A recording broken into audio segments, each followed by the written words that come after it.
সুদর্শনের চক্র দিয়ে তৈরি করা হয়েছে যজ্ঞের চুলা। যে দেখেন কত বড় একটা চুলা তৈরি করা হয়েছে যজ্ঞের লাগি।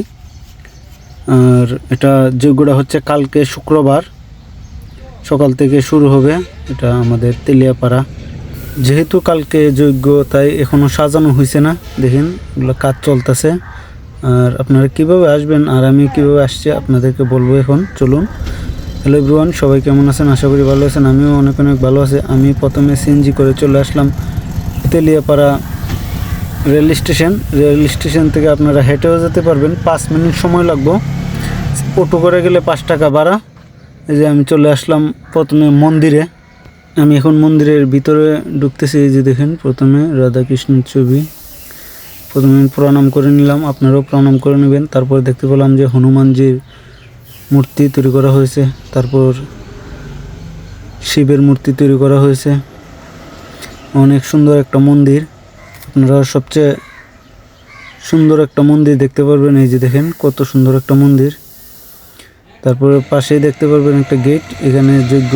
এই যে দেখেন 13তম বার্ষিক শ্রী শ্রী গীতা যজ্ঞ মহোৎসব ও ধর্মসভা।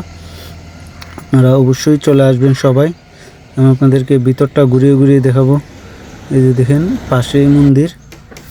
এই যে ঢুকতে প্রথমে পড়বে হনুমানজির একটা মূর্তি। আর এখানে দেয়া আছে একটা বাউল গানের মেলা। যারা গান করবে পরিবেশন করবে তারা এখানে ছবি দেওয়া আছে কত সুন্দর করে। এই যে আর আপনারা সবাই আসবেন। এই যে দেখেন সুদর্শন চক্রর মতো তৈরি করা হয়েছে,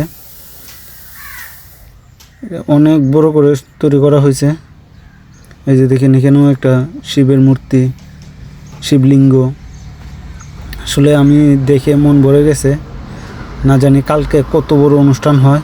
দেখেন প্রত্যেকটা জায়গায় প্রত্যেকটা মূর্তি রাখা আছে। আসলে আমি দেখে মন ভরে গেছে। আশা করি কালকে আসতে পারবো কিনা জানি না, কিন্তু আসার চেষ্টা করব। আর আপনারা অবশ্যই আসবেন।